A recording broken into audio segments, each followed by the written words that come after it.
Et si je te disais, ce n'est pas l'échec qui t'effraie, c'est ce qu'il dit de toi aux yeux des autres. Imagine quelqu'un qui brûle d'amour en silence depuis longtemps. Il connaît bien le rire de l'autre, ses habitudes, dans plusieurs situations, sa manière de s'exprimer. Chaque jour, l'envie de dire quelque chose est là, dans les joues, proche de la bouche.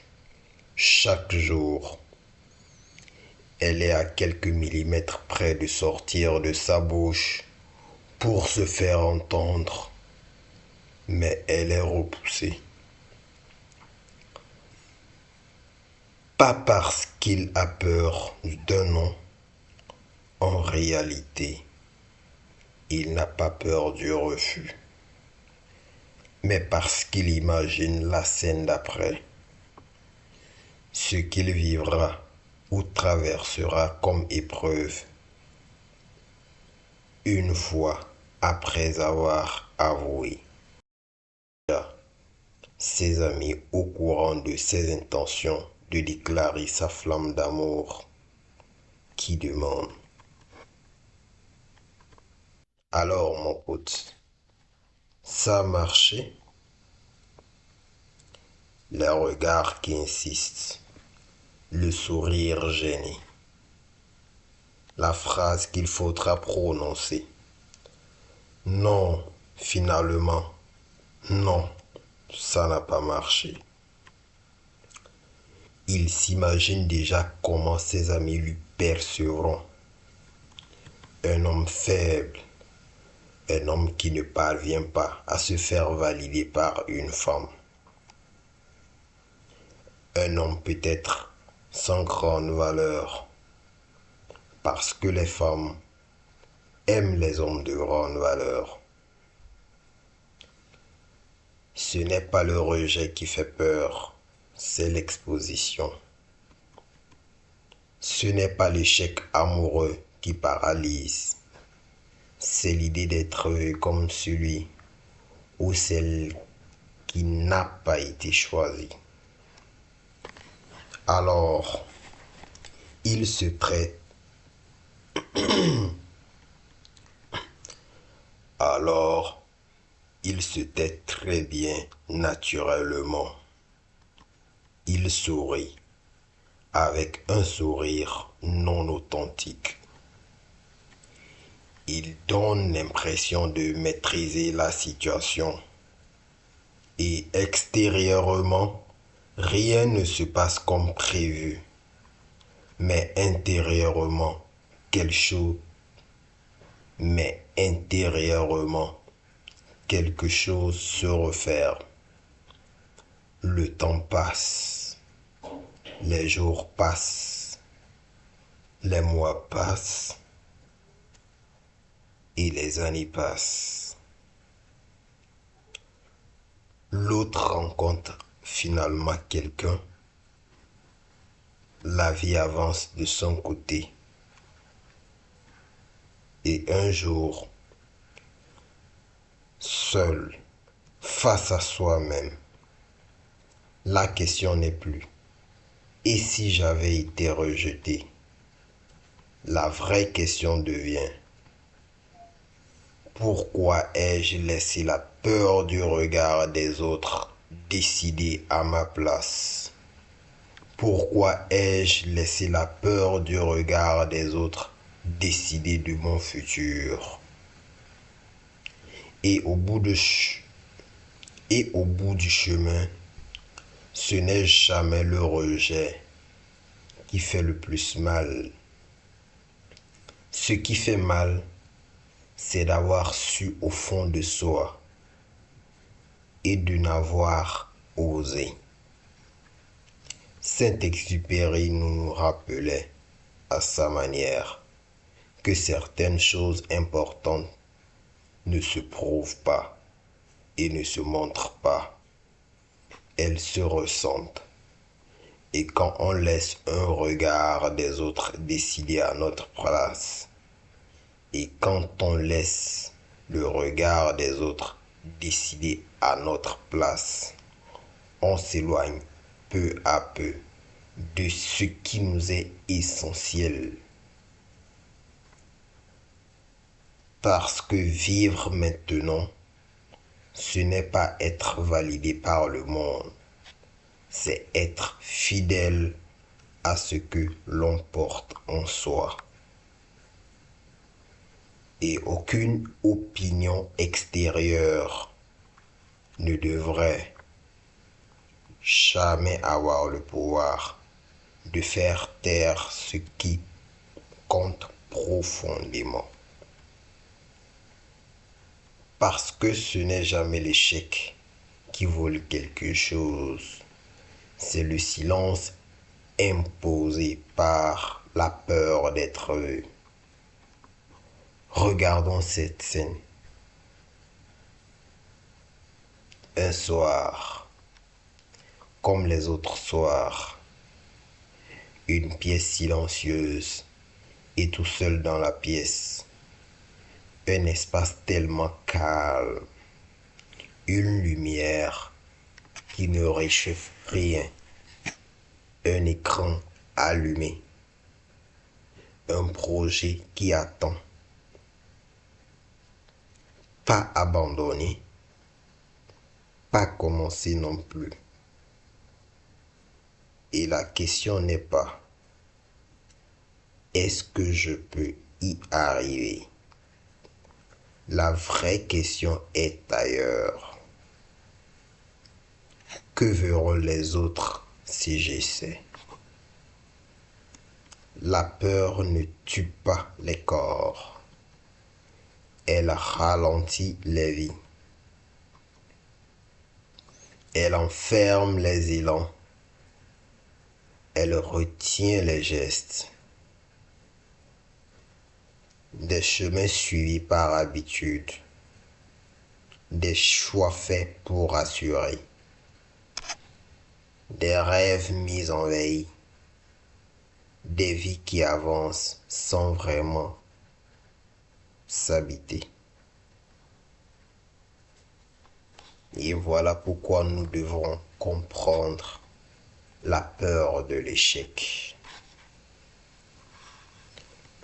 La peur de l'échec n'est pas une faiblesse, c'est un mécanisme de protection. Depuis toujours, le cerveau humain cherche une chose avant tout: éviter la douleur.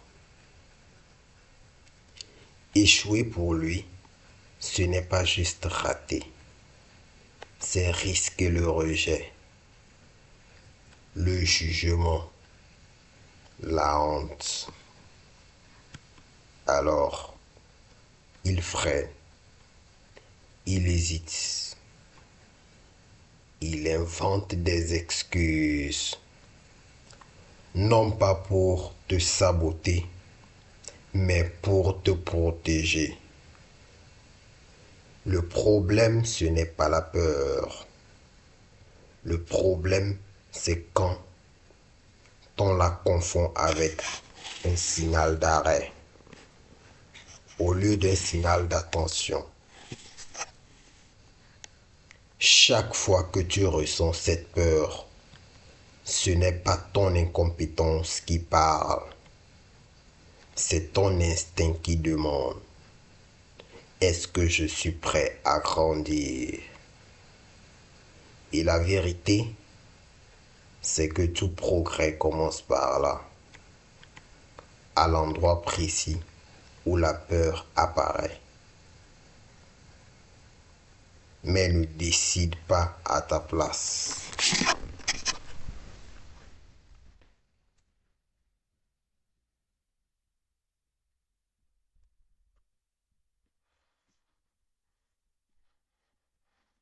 Ton cerveau ne cherche pas le succès, il cherche la stabilité. Ce qui est connu, c'est ce qui est reconnu. C'est ce qui rassure. Dans beaucoup d'endroits, cette sécurité a des visages familiers. Un diplôme accroché à un mur qu'on regarde de temps en temps. Un statut facile à expliquer. Un travail que les autres comprennent. Pour le cerveau, échouer n'est pas une simple tentative manquée. C'est l'idée de perdre sa place, d'être observé différemment, de ne plus rentrer dans le cadre. Alors, une voix discrète apparaît. Elle ne crie pas. Elle ne menace pas. Elle murmure juste. Pas maintenant. Encore un peu. Plus tard. Ce sera plus sûr. Plus tard, ce sera plus sûr. Et ces mots semblent logiques, presque sages. Mais pendant que tout reste calme, le temps, lui, continue d'avancer, silencieusement.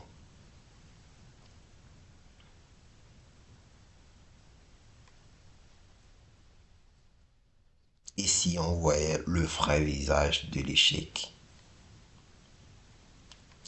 L'échec n'est pas une preuve d'incapacité. C'est une preuve de tentative. La vraie défaite, ce n'est pas de tomber. C'est de ne jamais avoir essayé. Certains écrivains l'ont compris très tôt. Ils parlent de vie entière façonnée par les erreurs, mais par les choix que l'on n'ose pas faire.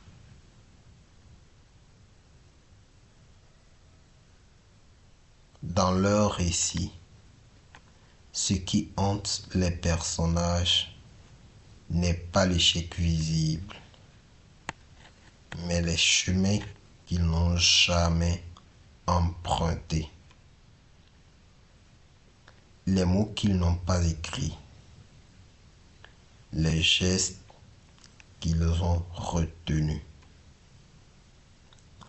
Car l'échec laisse une histoire.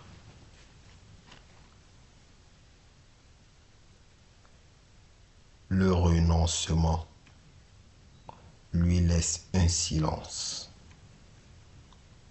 Et ce silence, beaucoup l'ont décrit comme la plus lourde des absences. La seule vraie défaite, c'est de ne jamais essayer. Les personnes que tu admires le plus ont toutes échoué plusieurs fois. La seule véritable défaite ne se voit pas. Ce n'est pas la chute. Ce n'est pas l'erreur. Ce n'est même pas la lenteur du progrès. La vraie défaite est plus discrète. Elle ne fait pas de bruit. Elle ne laisse aucune blessure visible. C'est une pensée qu'on n'a jamais laissé naître. Un élan étouffé avant le premier pas. Une porte restée fermée. Non par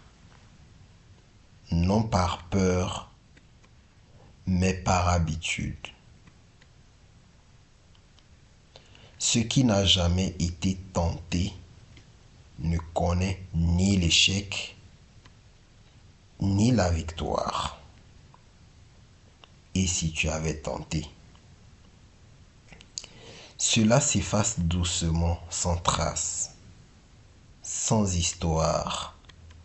Et parfois, ce silence-là pèse bien plus lourd que toutes les erreurs qu'on avait pu assumer. Parfois publiquement, parfois douloureusement. La différence n'est pas le talent. La différence est la persévérance. On aime bien croire que la différence, c'est le talent. Ça rassure parce que si c'est le talent, on peut dire j'en ai pas et aller se faire un café. Mais soyons honnêtes 2 minutes. Le talent, c'est comme une chemise blanche par exemple. Ça fait son effet le premier jour, le deuxième aussi, et parfois le troisième. Mais si tu ne laves jamais au bout d'un moment, plus personne n'applaudit. La vraie différence, elle est moins glamour. C'est la persévérance. Celle qui te fait continuer quand personne ne regarde, quand personne ne like, quand même ta mère te demande si tu ne devrais pas chercher quelque chose de plus stable. La persévérance, ce n'est pas héroïque. Ce n'est pas motivant. C'est répétitif. Un peu ennuyeux. Parfois franchement pénible. Mais elle a un super pouvoir. Et c'est quoi ce super pouvoir? Elle avance. Même les jours où le talent a décidé de rester au lit. Alors, non. La différence n'est pas le talent. La différence, c'est de revenir encore et encore et encore et encore. Même sans applaudissements. Et ça, ce n'est pas spectaculaire, mais ça bouge. Ça change tout. Ça change vraiment tout. Le regard des autres. La peur te raconte des histoires. Je serai ridicule. On va se moquer de moi. Je ne m'en remettrai pas. La peur adore parler. Elle ne crie pas. Elle chuchote. Elle arrive toujours au mauvais moment. Juste avant d'essayer. Juste avant de dire oui. Juste avant d'oser. Et elle te raconte des histoires. Elle te dit, tu vas être ridicule. Comme si le ridicule était une maladie incurable. Puis elle ajoute, on va se moquer de toi, comme si le monde entier avait réservé sa soirée pour commenter ta tentative. Et pour finir, elle sort sa phrase préférée. Tu ne t'en remettras pas. Comme si l'être humain n'était pas une machine incroyablement douée pour tomber. Pour tomber et se relever. Ce qui est étrange, c'est que la peur ne parle jamais de demain. Elle ne mentionne pas ce que tu pourrais apprendre, ni ce que tu pourrais devenir. Elle raconte toujours la même histoire. Une histoire courte, sans suite, sans surprise. Mais voici ce qu'elle oublie de dire. La plupart du temps, personne ne regarde, personne ne juge vraiment. Et ceux qui rient ont déjà oublié, avant même que tu aies terminé. La peur invente des scénarios. La vie, elle improvise. Et très souvent, le vrai regret n'est pas d'avoir essayé, mais d'avoir laissé la peur écrire l'histoire à ta place. Mais pose-toi cette question. Combien de personnes se souviennent réellement de tes échecs passés? Presque personne. On se demande, et s'il se souvenait de mes erreurs, et si ça me collait à la peau?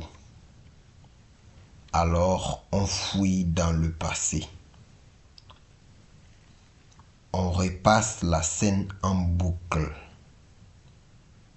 On revoit le moment exact, le malaise, le silence, le regard en trop. Mais il y a un détail qu'on oublie presque toujours. La plupart des gens ne s'en souviennent pas. Pas parce qu'ils sont indulgents, mais parce qu'ils sont bienveillants. Mais parce qu'ils sont occupés à gérer leurs propres ratés, leurs propres phrases mal placées, leurs propres moments qu'ils aimeraient effacer. Ce que toi tu appelles un échec marquant, eux l'ont déjà remplacé par leur dernier souci. Et ceux qui s'en souviennent encore, ils sont rares. Et bien souvent, ils n'avançaient pas déjà, pas beaucoup. Le monde ne tient pas de registre. Il ne note pas tes faux pas. Il continue simplement sa route. Alors, la vraie question n'est pas qui se souvient de mes échecs, mais plutôt Combien de temps encore vais-je me souvenir de ce que les autres ont déjà oublié? Parce que chacun est trop occupé à survivre à ses propres erreurs.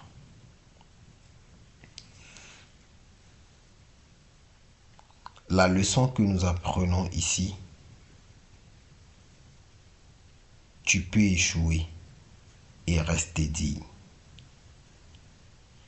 Tu peux échouer et rester respecté. Tu peux échouer et recommencer.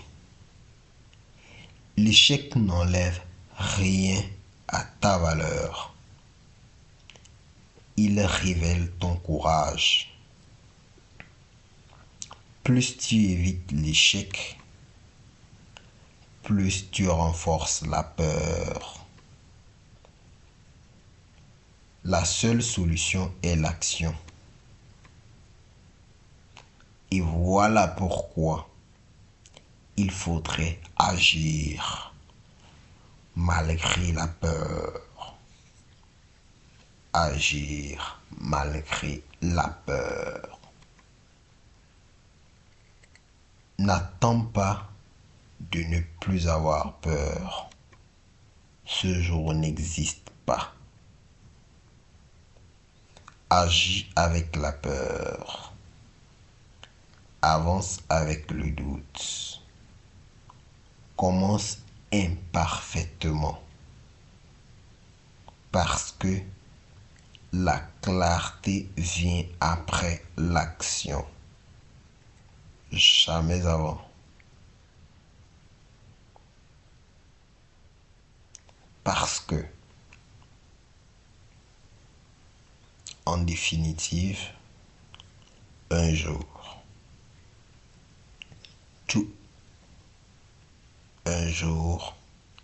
tu échoueras peut-être. Et alors, ce jour-là, tu sauras une chose. Tu as essayé.